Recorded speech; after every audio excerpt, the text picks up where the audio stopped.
pedimos a quienes andan ingresando que se acerquen lo más adelante posible, son bienvenidas, bienvenidos. Hola.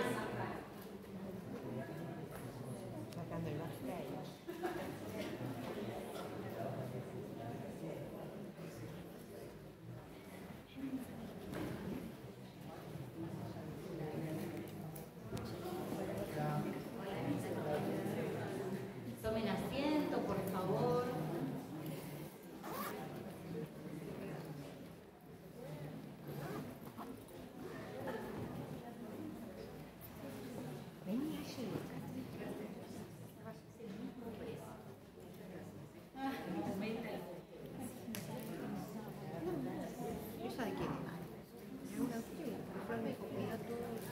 ¿Alguna pregunta? ¿Hay algún compañero de la Procuradora de Estudiantes Terciarios?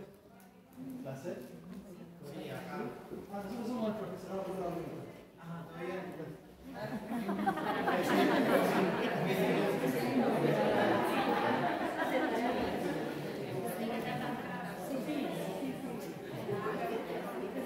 Bueno,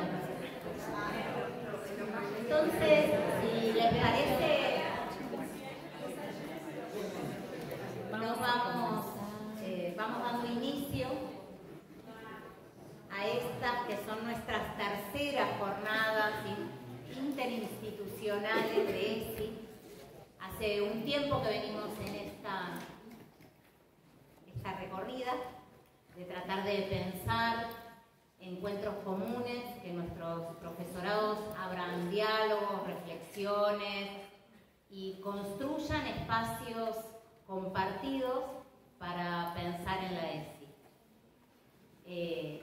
Así que, bueno, gracias a todas, a todos por haber venido, gracias al Joaquín por prestarnos el auditorio, gracias a cada una de ustedes, a las autoridades, a la gente de los centros de estudiantes, a los estudiantes que vinieron en una salida didáctica, a quienes vinieron curioseando de qué se trataba hoy. El programa de las jornadas lo deben haber accedido, es muy extenso, tenemos actividades todos los días, en todos los turnos, cerramos el viernes a la tarde en Parque Centenario. Y hoy tenemos el lujo de compartir este primer encuentro con Liliana Maltz, que además nos viene acompañando en esta jornada. Liliana trabajó como profesora en varios institutos de formación docente en la materia ESI, taller de ESI, taller de educación sexual integral. Trabaja y trabajó también en capacitación docente, tanto en espacios escolares como en espacios comunitarios. Trabajó muchos años en la escuela de maestros. Además trabaja como profesora en postítulos ligados a la ESI y es autora de varios artículos, probablemente hayan leído alguno, y además de 2 libros sobre la ESI. Una oportunidad para la ternura, el que se publicó primero, y uno reciente, que es Vaivenes de la ternura y continúa. Es un título que genera mucha expectativa. Bueno, Lili, muy bienvenida. Vamos a escuchar tus palabras. En principio, ¿me escuchan? ¿Se escuchan? Sí. Bueno, en principio, muchas gracias por la invitación. Felicitaciones por la jornada y por esta movida. Agradecer también a quienes hoy están participando de esto que queremos hacer, darle un tono más de conversatorio. Me gustaría más estar ahí abajo que acá arriba. Es medio raro cuando uno quiere armar un conversatorio no tan asimétrico que está acá, pero bueno, entiendo que filman y esas cosas, y bueno, es así. Pero hagamos de cuenta que estamos todos en un mismo plano. La idea cuando me invitaron esta vez fue poder pensar en algunas tensiones y desafíos a 16 años de la implementación de la ESI. También la idea es poder, yo voy a plantear algunos a modo de disparadores, pero para que podamos seguir pensando en otras tensiones y desafíos. Pero antes tengo que contarles esto. Yo tengo muchos años que vengo militando la ESI en diferentes espacios y vengo manteniendo una relación epistolar con la ESI. El año pasado, para los 15 años, una legisladora de Cava nos pidió escribir para un libro, que está buenísimo, creo que se llama bueno, nunca me acuerdo los nombres, después se los paso, pero se encuentra en la web, que escriben Morgade, Mirta Marina, Ana Barranco, entre esas grandes, tengo el honor de haber participado con ellas, y decidí escribir una carta a la ESI por sus 15 años, y cuando presentamos este libro, la ESI me contestó. Entonces, cuando le conté que tenían que venir a dar una charla a los 29 profesorados, la ESI me dijo: Lili, quiero mandarles una carta. Así que, buenísimo, yo la voy a leer en tu nombre. Y así que, bueno, primero les voy a leer la carta que les manda la ESI a los 29 profesorados y después arrancamos con las tensiones y desafíos. Queridos 29, ni bien comienzo a escribirles esta carta, me queda resonando el 29. Y enseguida linkeo, verbo que uso y no sé si cuenta con el permiso de la RAE, sin embargo no genera tanto revuelo como hablar con la E. Perdón por esta pequeña discreción, me suelo distraer fácil en el mes de mi cumple, serán los 16. Sigo entonces. Cuando escribía, queridos 29, me quedó resonando el 29 y linkeé a una imagen. Una gran mesa de docentes comiendo ñoquis. ¿Y qué hice? Como me interesa conocer el sentido profundo de las cosas, fui a buscar en las redes y en Wikipedia el origen de esta costumbre y entre varias versiones comparto dos con ustedes. Los ñoquis del 29 es la costumbre de comer los ñoquis del día 29 de cada mes, con un ritual que lo acompaña de poner dinero bajo el plato que simboliza el deseo de nuevas dádivas. Es costumbre dejar un billete o moneda debajo del plato para poder atraer de esta forma suerte y prosperidad al comenzar.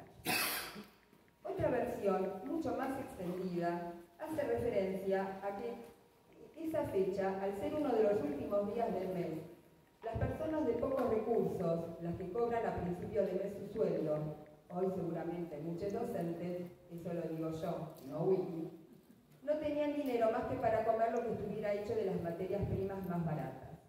Asociado a esta explicación, se dice que cuando los inmigrantes italianos con más años establecidos o mejores condiciones convidaban a almorzar a compatriotas más pobres o recién llegados, junto con el plato de ñoquis, les deslizaban disimuladamente una o dos moneditas bajo el plato para ayudarlos en los últimos días del mes.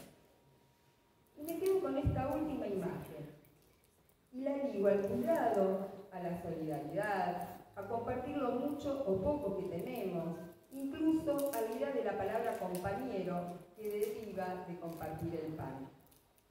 Y recreo esta escena, pero no en la línea de dar o recibir dádivas, ni de esperar así atraer a la suerte, sino de cuidar, de alojar a un otro, de acompañarse.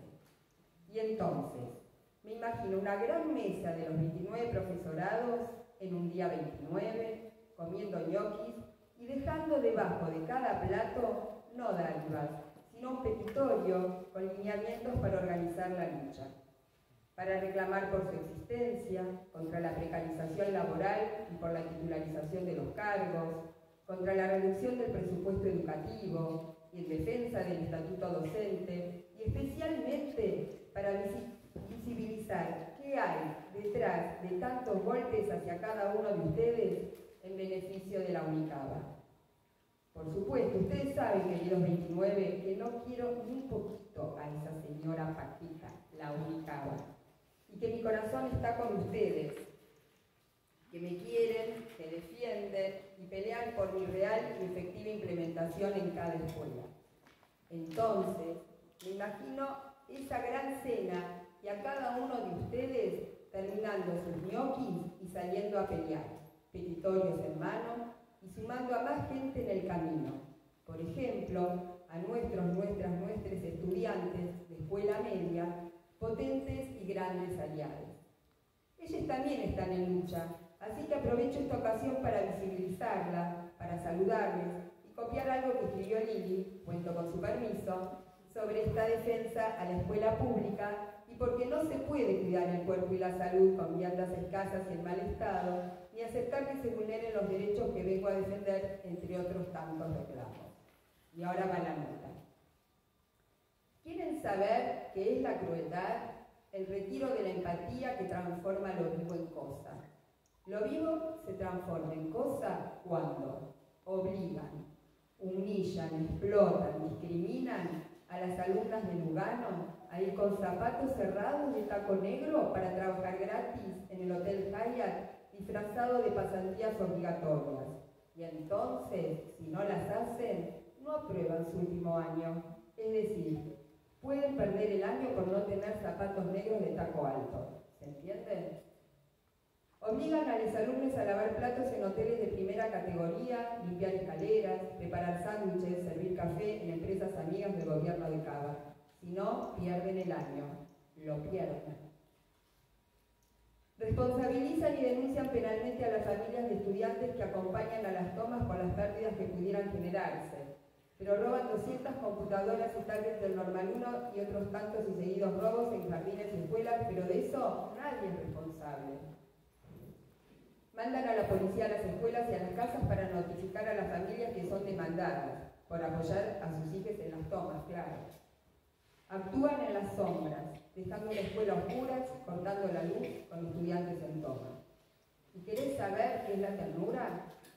Docentes juntando plata para ayudar a comprar zapatos a sus alumnas, familias acompañando la lucha de sus hijos, estudiantes defendiendo el derecho a la educación, a tener escuelas dignas, con comida digna y a ser tratados dignamente.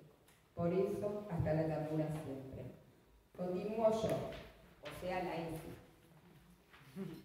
Ustedes saben que soy amiga de la ternura en su sentido más radical y político.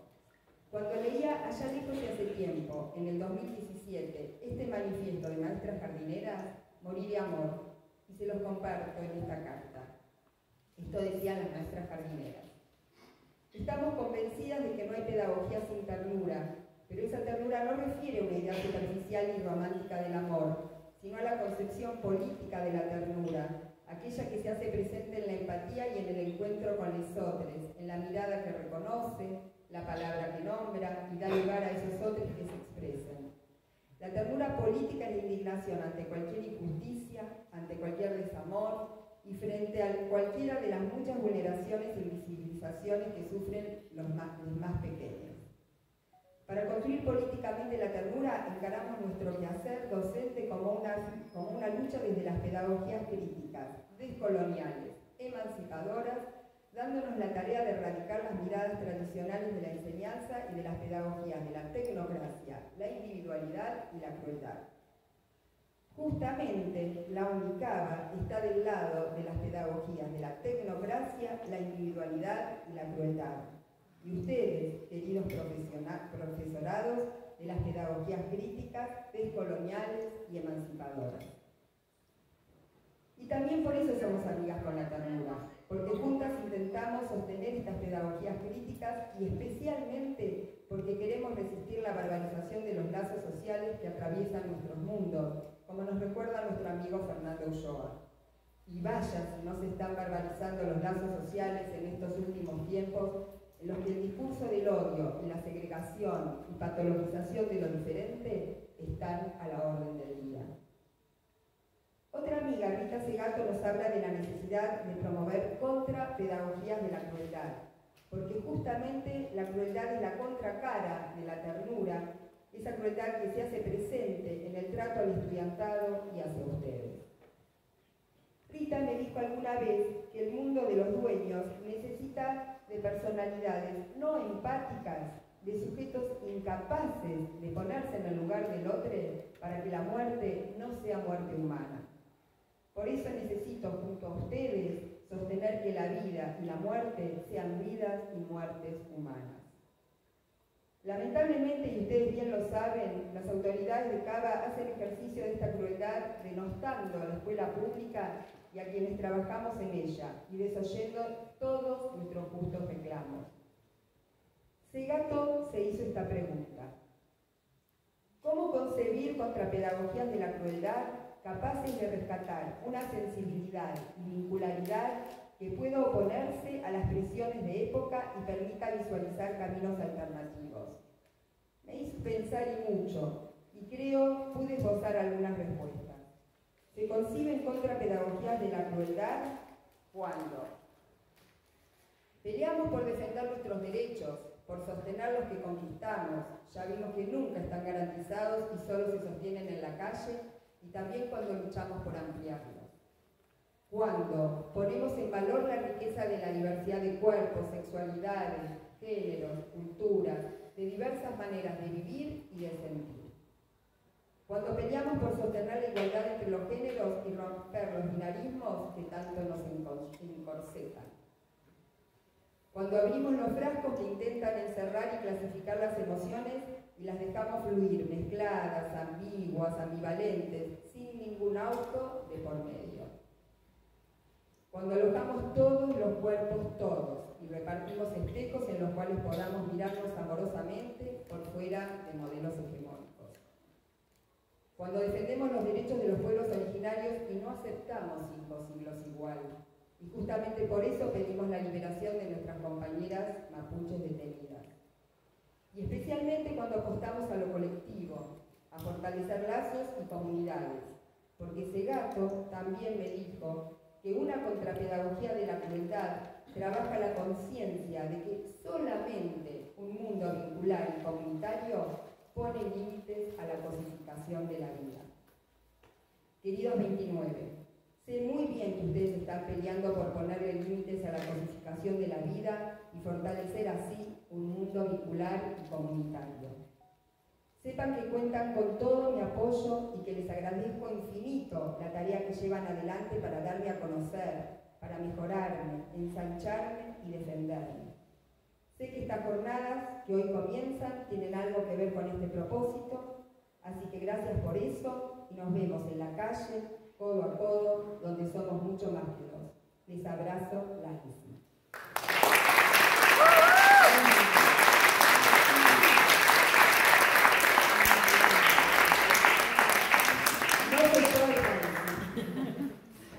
Bueno, nada,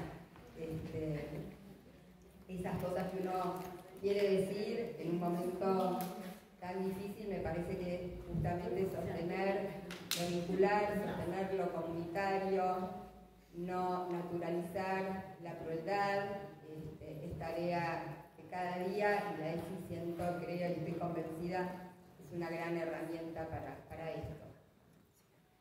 Bueno, ahora sí, en relación a esto de las tensiones, bueno, estas son parte de las tensiones y desafíos que tenemos a 16 años de la ESI, ¿no? Que tiene que ver nada más ni nada menos que resistir la barbarización de los lazos sociales que atraviesan nuestro mundo.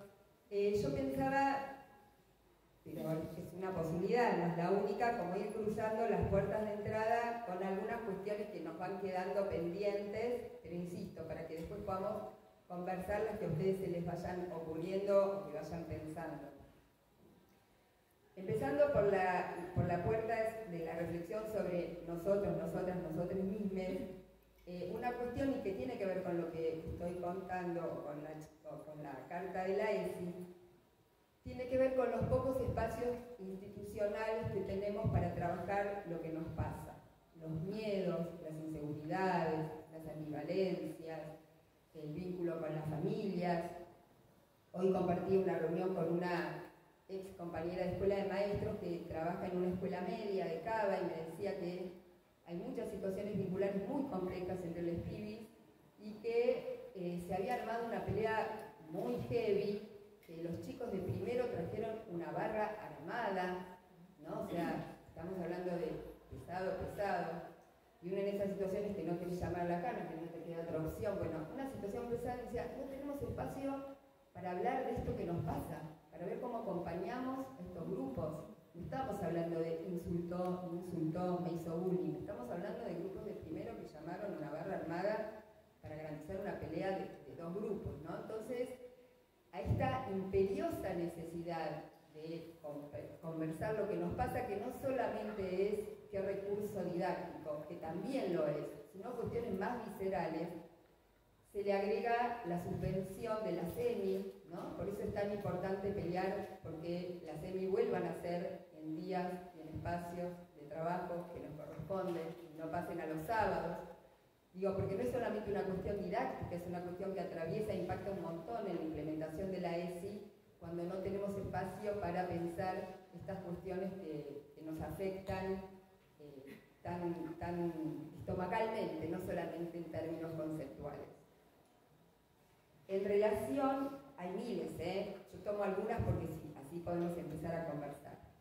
En relación a la puerta de enseñanza y aprendizaje, creo que todavía nos falta, hemos avanzado un montón, pero nos falta profundizar en la integralidad y en la transversalidad.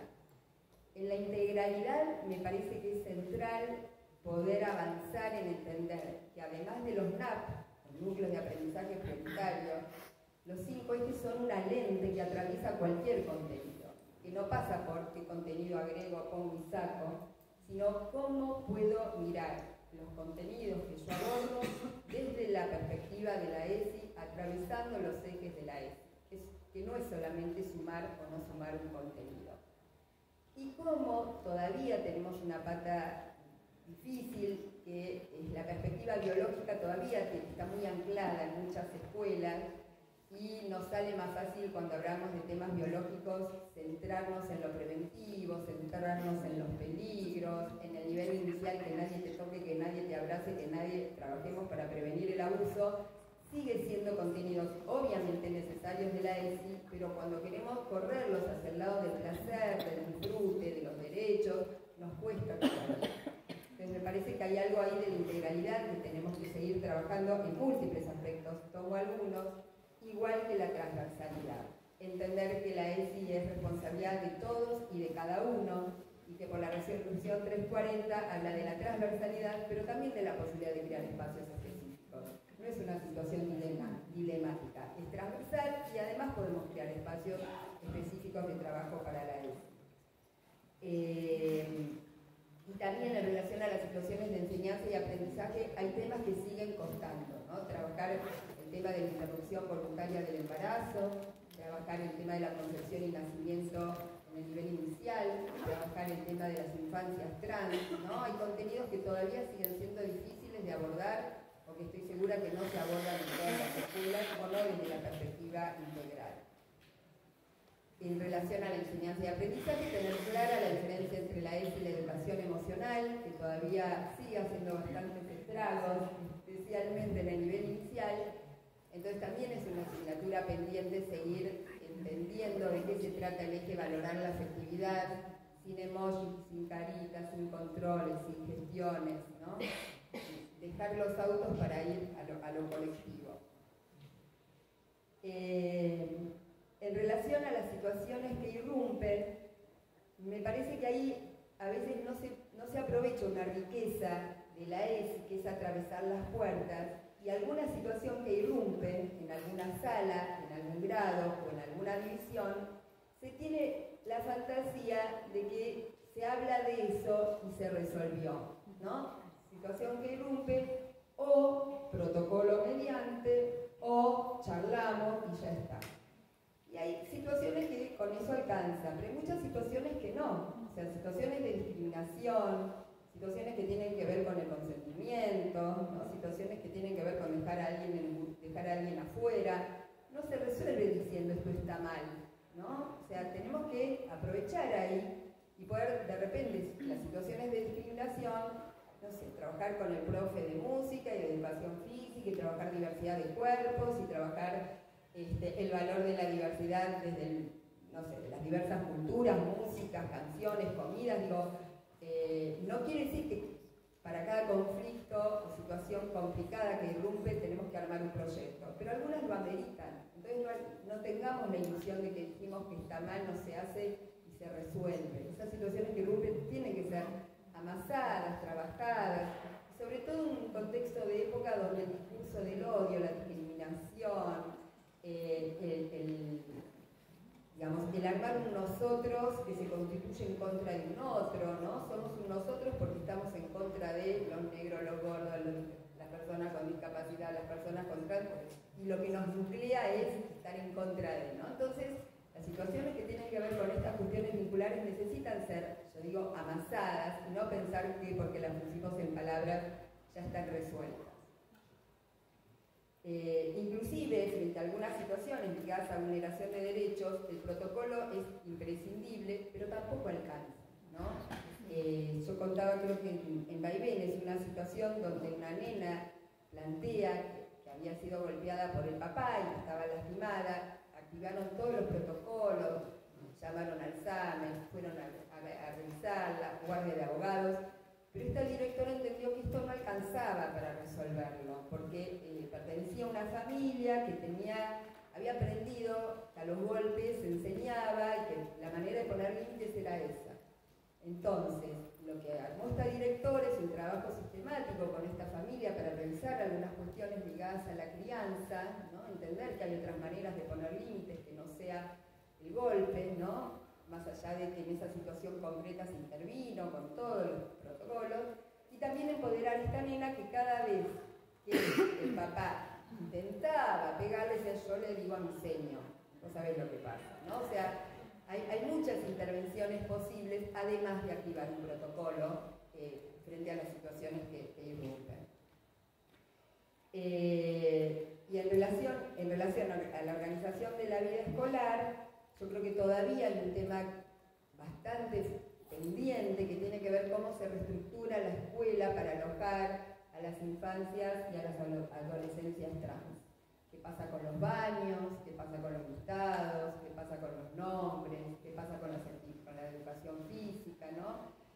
Cuando se aloja una niña, un niño, una niña trans, no es solamente trabajar con esa maestra y con ese grupo, es trabajar con toda la institución que necesita ser repensada y revisada. Tampoco es necesario que aparezca así de la nada una niña o un niño trans para que la escuela pueda ser revisada, pero en estas situaciones es imprescindible y urgente, ¿no? Y creo que en esto todavía estamos lejos de estar cerca de un Estado que se aproxime a lo deseable, ¿no? En relación a esto. Otra cuestión en relación a la organización de la vida escolar tiene que ver con la terrible prohibición del lenguaje inclusivo, ¿no? Que el lenguaje tiene que ser, en todo caso, una manera en la que podamos acordar con las familias, con los colegas, con las colegas, cómo vamos a hablar, dando señales que hay algo que hace ruido, porque tampoco se trata de imponer al lenguaje inclusivo como un nuevo deber ser políticamente correcto, porque esto sí genera resistencia. Pero sí dar señales de que hay algo que estamos revisando, hay algo que estamos pensando, hay algo que nos hace ruido, hay algo que necesitamos revisar, ¿no?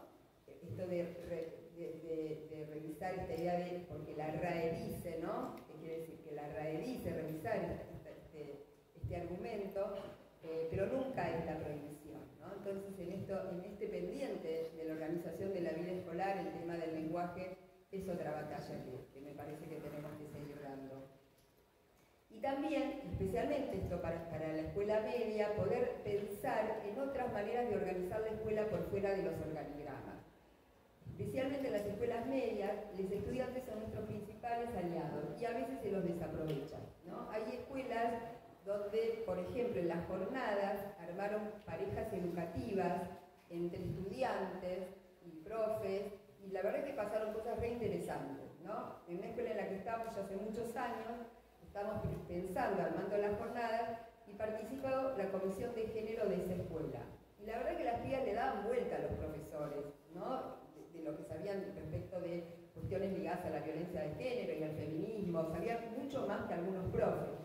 Entonces propusimos armar parejas educativas para organizar talleres para el resto de los estudiantes, y la verdad que estuvo buenísimo, ¿no? Que en algún momento se borre esa simetría y se pueda aprovechar la potencia que tienen los estudiantes frente a algunas cuestiones, que no quiere decir no hacerse responsable, no quiere decir ceder la autoridad pedagógica, pero me parece que ahí hay algo de pensar múltiples maneras de organizar la vida escolar que es interesante.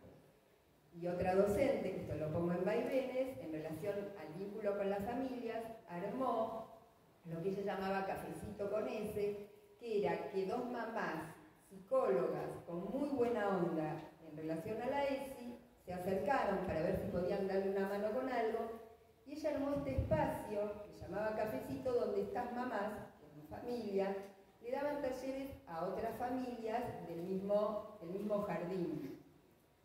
donde también se borraba la simetría, quiénes eran docentes, quiénes eran familias con familias, eran docentes que también participaban. Yo participé de algunos encuentros y eran sumamente potentes, porque además después cuando se arma o estalla una bomba, son las familias que las tenemos ahí al lado, militando la ESI junto a nosotras, y nos van a ayudar a parar la rueda cuando se empieza a jugar el teléfono descompuesto, ¿no? Digo, estos ejemplos como para poder revisar la organización de la vida escolar y no siempre verlo en términos de organigramas, sino en términos de disponibilidades, de deseos, ¿no? De ganas, y esto. Y finalmente, la puerta en relación a las familias y la comunidad, digo, Vaivenes tiene mucho que ver con eso. Hay un tema que genera mucho miedo, que es el vínculo con las familias, y creo que muchas veces se retrae, se achica la ESI en los jardines especialmente, o a veces también en otros niveles, por miedo a que nos interpelen, por miedo a que nos digan vos sos la culpable de que mi hijo ahora es trans, homosexual o lo que fuere, ¿no? O mirá, le tocaste la cola, entonces ¿no? Entonces, esto hace que no tocamos, no abrazamos, no acariciamos, no voy a trabajar tal cuento mejor, o mejor esta peli no la veo, ¿no? Y tengo esta familia en la cabeza y prefiero, ¿no? Y vamos